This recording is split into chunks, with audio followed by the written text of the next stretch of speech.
దయాకర్ గారు, good evening.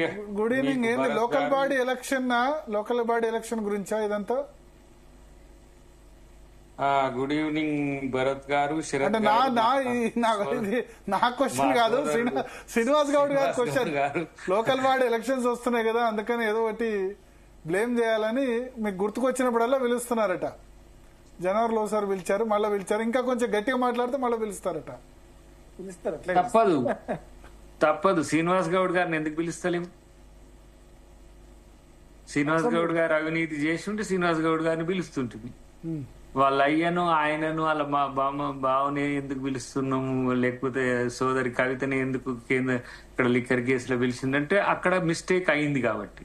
Particular గా ఈ కేసుకు వచ్చినప్పుడు ఇప్పుడు ఇది సీజన్ 2 అంటే 10 అది. ఫస్ట్ ఒకటి అయిపోయింది, మధ్యాహ్నం ఒకటి జంప్. ఎవడు స్పాన్సర్? అది ట్రైపార్టీ అగ్రిమెంట్ లో ఒకటి జంప్ అయినప్పుడు ప్రభుత్వం స్పాన్సర్ గ్రీన్ కో కదా.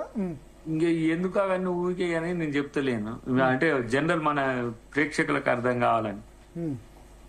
ఈ ప్లేస్ లో ప్రభుత్వం వచ్చి జాయిన్ అయింది. అది ఎప్పుడు ఎలక్షన్ కోడ్ ఆఫ్ కండక్ట్ ఉన్నప్పుడు. తర్వాత ఆ డబ్బు తీసి అవతలకి వేసిండ్రు గాని వాళ్ళు మళ్ళీ మనల్ని అడిగిండ్రు, మరి ఇప్పుడు మీరు కట్టింది సార్, మరి మిగతా ఎప్పుడు కడతారు? అది వంతుల వారికి మనం 700 crores వరకు కట్టాలి వాటిని. ఏది సీజన్స్ అన్ని మనం ఒప్పుకున్న వాళ్ళు ఒప్పుకున్న సీజన్స్ కు.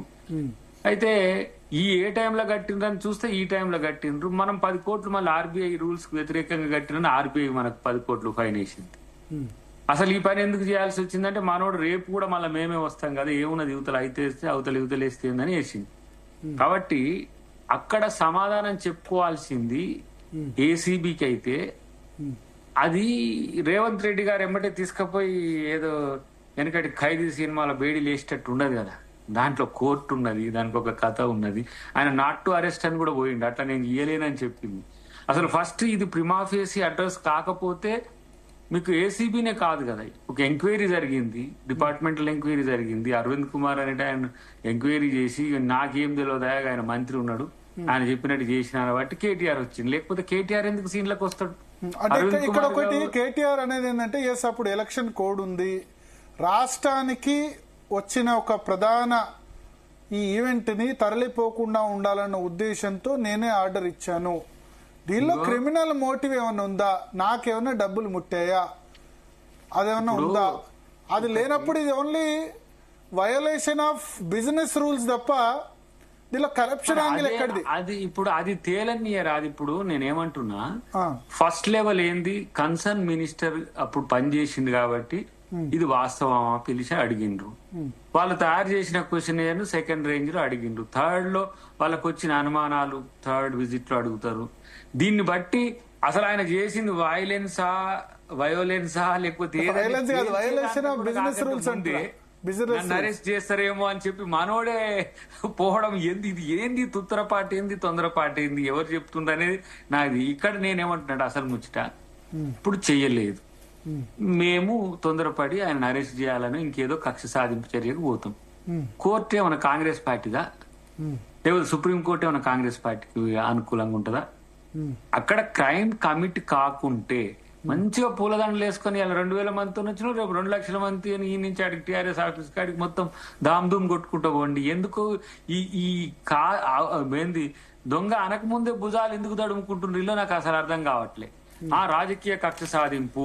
మీరు కూడా ఇప్పుడు మరి ఈడీ కేసులో రాహుల్ గాంధీ సోనియా గాంధీ పిలిచినప్పుడు మీరు కూడా ధర్నాలు చేస్తున్నారు కదా, అట్లే నేనేం పిలిచినప్పుడు ఏ పార్టీ అయినా ఏ పార్టీ అయినా ఇప్పుడు మీరు ఈడీ కేసులో రాహుల్ గాంధీ సోనియా గాంధీ చేసినప్పుడు దేశవ్యాప్తంగా ధర్నాలు మీరు చేస్తున్నారు, వాళ్ళు అట్లా చేశారు. మీతో చెప్పలేదు అనుకుంటా, నేను ఆ రోజు సోనియా గాంధీ గారిని కరోనా తర్వాత తీసుకుపోయినప్పుడు మేము అక్కడే ఉన్నాం. ఆ రోజు మా ఎంపీలు కోమటిరెడ్డి వెంకటరెడ్డి గారు, రేవంత్ రెడ్డి గారు అప్పుడు ఎంపీగా ఉండే ఉత్తమ్ కుమార్ రెడ్డి గారు, మేము అక్కడే ఉన్నాం. ఆమె మీరు ఈ సందర్భంలో తెచ్చిండ్రు కదా, ఇట్లనే మీరు ఏం అడగాలనుకుంటుండ్రో రేపు కూడా నేను ఇక్కడే ఉంటా, నాకు బసకు ఏర్పాటు చేయండి. రేపు కూడా అడిగి ఒకవేళ నేను అది తప్పు జరిగింది అంటే ఇక్కడి నుంచి ఇట్లనే జైలుకి తీసుకుపోండి అన్నది తప్పితే ఆమె నన్ను ఎందుకు చేస్తుండ్రు, మీరు దొంగతనంగా చేస్తుండ్రు ఆమె మళ్ళీ అసలు ఆమె ధర్నాలకు పిలుపు ఇవ్వద్దని చెప్పింది ఆ రోజు. కానీ మీరు ఎందుకు చేశారు ఆమె- కదా, దేశవ్యాప్తంగా ఆమె- కాంగ్రెస్ పార్టీలు అది చేశారు ఈడీ చేసేటోళ్ళు కార్యాలయం. ఇప్పుడు మనోళ్ళు కేటీఆర్ ఏమన్నా రమ్మంటుండ ఆడికి ఆయన మీద అభిమానం కొద్ది వచ్చేటోళ్ళు వస్తారు. ఇంకోటి ఆ రోజు ఆమె ఏఐసిసి మిడ్ టర్మ్ ప్రెసిడెంట్ గా కూడా ఉన్నట్టుంది ఆ సందర్భం ఆమె రాహుల్ గాంధీ గారి తర్వాత అనుకుంటా. అసలు అట్లాంటి చర్యలే తీసుకోవద్దన్నారు. నేను రెడీగా ఉన్నా ఇప్పటికైనా అని చెప్తున్నారు. ఇప్పుడు మనోడు కూడా అట్నే చెప్తున్నాడు, ఎవరు కేటీఆర్ కూడా. ఏంది నేను జైలుకు కూడా అవసరం 14 రోజులు పోతా అంటుండు, 14 రోజుల వరకే పరిమితం అయినట్టు ఆయనే ఒక దయాకర్ గారు, ఇప్పుడు ఆల్రెడీ ఈ రోజు రెండవసారి ఏసీబీ విచారించింది. దాదాపు 7 నుంచి 8 గంటల పాటు కేటీఆర్ ను విచారించింది. మళ్ళీ అవసరమైతే మళ్ళీ పిలుస్తానని చెప్తుందండి. మళ్ళీ పిలుస్తాం అనడాన్ని ఎలా చూడొచ్చు? అసలు ఏంటి ఈ రోజు ఏసీబీ విచారణలో ఏం తేలింది అంటారు? అసలు మీరు మధ్యవర్తులుగా ఇప్పుడు ఒక మిస్అప్రాప్రియేషన్, ఒక మిస్టేక్ జరిగినప్పుడు ఎవరు ఎప్పుడు ఏంటి అనే దాని విషయంలో పిలుచుకునే స్వేచ్ఛ ఏసీబీకి ఉంది. దానికి సంబంధించిన విచారణ చేసే హక్కు వాళ్ళకు ఉంది.